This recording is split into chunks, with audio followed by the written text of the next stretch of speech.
Baik, kita akan masuk ke bagian soal nomor 2. Fungsi posisi X 6 meter kosinus 3 pi radian per second T ditambah pi per 3 radian memberikan informasi tentang gerakan osilasi harmonis dari suatu benda. Pada waktu T sama dengan 2 second, berapa? Kita hitung satu persatu ya.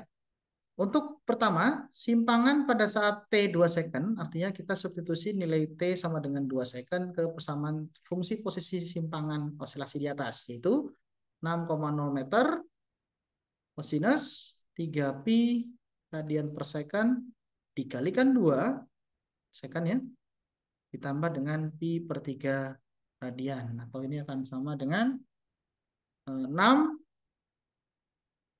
cos 6pi plus pi per 3. Atau saya hilangkan semua satuannya dulu ya. Ini akan sama kosinus 6pi. 6pi ini artinya 2 kali 2 kali 3 kali 2pi. Artinya ini sama saja seperti 2pi. Artinya akan sama seperti kosinus pi per 3 atau kosinus 60. Ya, kosinus 60. Sehingga kosinus 60 akan sama dengan setengah. Sehingga dikalikan dengan 6. Artinya simpangan pada saat T sama dengan 2 akan sama dengan 3,0 meter. Ya. Lalu untuk yang B kita lanjutkan. Berapa kecepatan dari benda yang punya fungsi osilasi harmonis sederhana seperti di atas? Kita hitung dulu dari eh, fungsi kecepatan terhadap T untuk gerak osilasi ini akan sama dengan dx bagi dengan dt, atau sama saja kita dapatkan dengan, ya, berarti saya hilangkan satuannya dulu ya semua ya.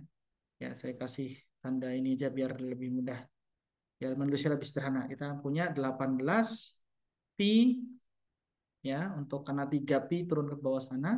Tapi karena di sini cos ya, maka eh, turunan dari cos adalah minus sinus, maka ini akan sama dengan sinus 3 pi kalikan T ditambah dengan pi per 3 radian. Ya, jadi semuanya tetap sama. Satuan untuk V di sini tentu saja akan sama dengan meter per second. Sehingga untuk T sama dengan 2 second, kalau kita substitusi, kita akan dapatkan minus 18 pi sinus 6 pi ditambah pi per 3, sama saja. 6 pi itu akan sama dengan 2 pi, yaitu periodisasi 3 kali, atau sama dengan pi per 3. Jadi pi per 3 itu adalah setengah akar 3 ya. Jadi kalau kita hitung di sini, ini akan sama dengan minus 18 pi kali setengah akar 3, atau akan sama dengan minus 9 pi kali akar 3 ya, meter per second. Anda bisa hitung ini ditulis per 9 pi begini saja atau diubah pi-nya ke 3,14, Anda akan dapatkan hasil yang benar juga ya. Anda pakai kalkulator juga boleh. Lalu yang C, berapa percepatannya dengan cara yang sama ya. Ya, kita cari percepatan dari gerak benda ini dengan cara mencari percepatan lewat turunan fungsi kecepatan terhadap waktu. Kita dapatkan di sini akan sama dengan minus 18 kali 3 itu adalah 54 pi ya, kali ya, turunan minus sinus adalah kosinus, kembali lagi seperti di awal. Nah, ini mungkin tadinya saya hapus ya biar nggak rancu ya, jadi harusnya seperti ini. Satuannya adalah meter per second kuadrat. Nah, oleh karena itu percepatannya pada saat T sama dengan 2 second itu kita tinggal substitusikan saja. Ini akan sama dengan kosinus pi per 3 sekali lagi ketika T-nya sama dengan 2, sehingga akan sama dengan setengah.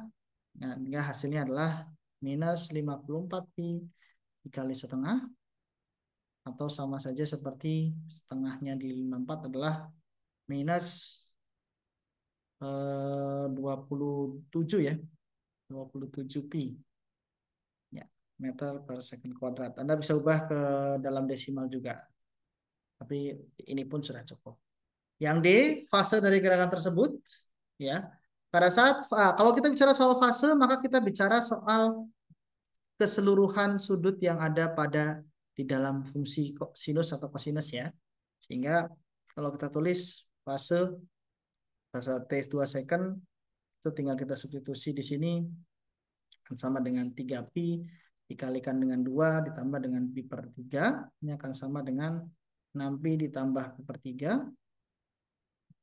Atau kita bisa dapatkan ini sama seperti kalau kita samakan penyebutnya 100 18pi ditambah dengan pi per 3 ya.